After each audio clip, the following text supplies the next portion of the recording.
Hello, hi, greetings, welcome. My name is Kayla. I'm the founder of the Beebody Marketplace. I'm a holistic wellness practitioner, optimal breathologist, gyrokinesis instructor, and meditation facilitator and guide.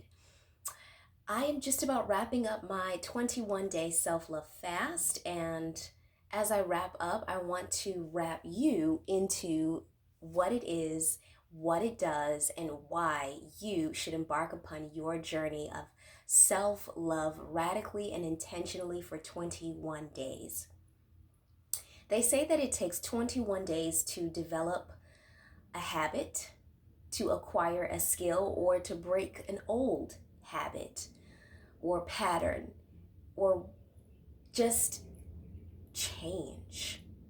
And I found that in 21 days, intentionally loving on myself, remembering that that is the goal for the day, even if I just do one thing to fulfill that, started to become so easy and like second nature for me. So I can only imagine what that's going to be like for you. It's rewarding to know that I'm doing something that's an investment um, in my daily life and certainly in my future. And as I have now grown over the course of 21 days, I've grown in love. Um, there are always growing pains, challenges, adversity that comes with any stride that we take. Sometimes it's completely lovely, beautiful, blissful, and other times it is really hard and you feel the struggle.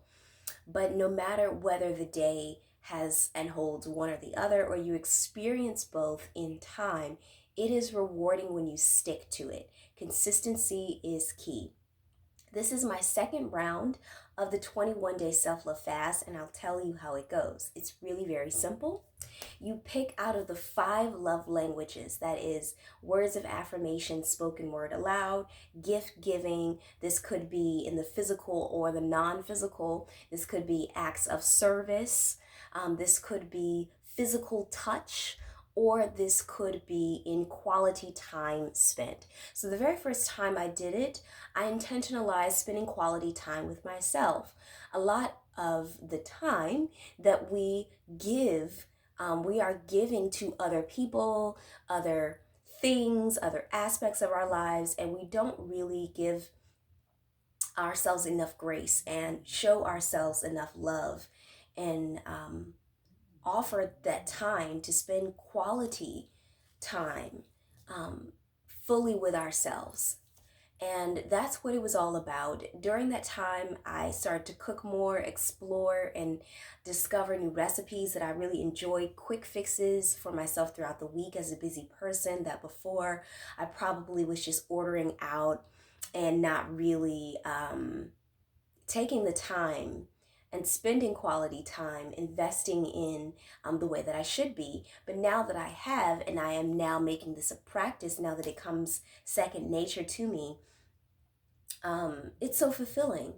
And I just started to really enjoy um, quality time spent with myself in a way that I probably would not have if I were not on this journey. I probably would have done other things to distract myself and then felt guilty about it later.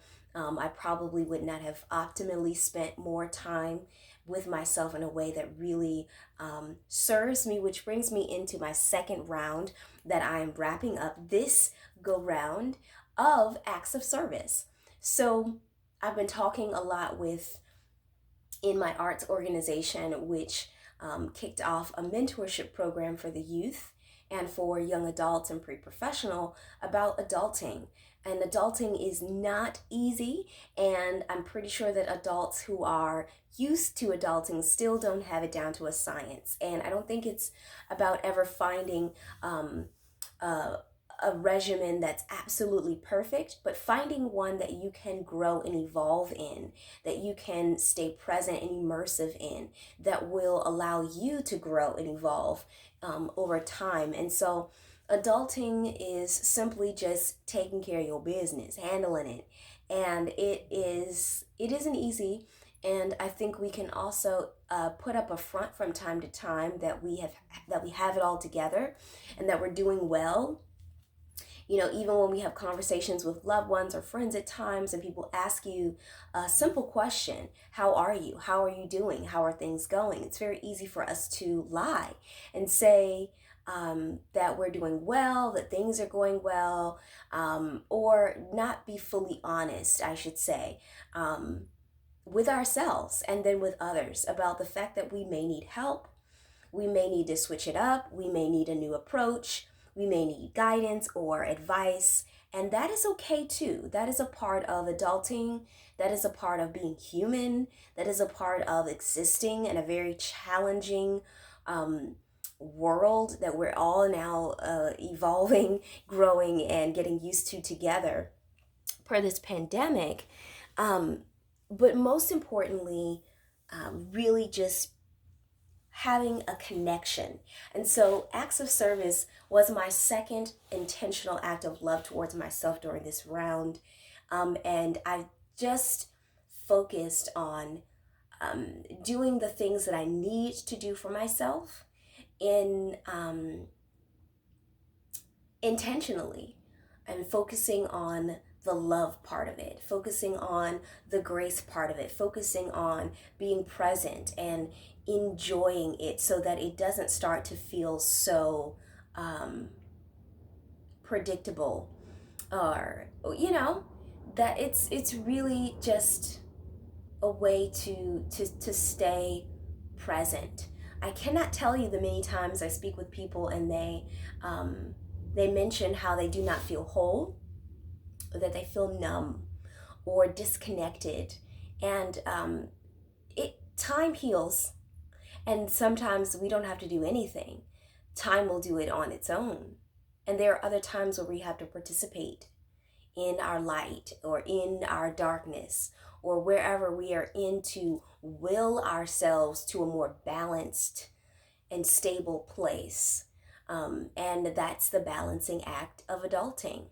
The balancing act of being human is being aware of how we are affected by our decisions, being aware of our thoughts, being aware of our heart space, our emotions, how we feel, being aware of how all of this affects us energetically, so that this experience of being human can be optimal and we don't have to suffer. Suffering is inevitable, but it does not have to be daunting, and it does not have to be discouraging, and it does not have to overwhelm us or consume us.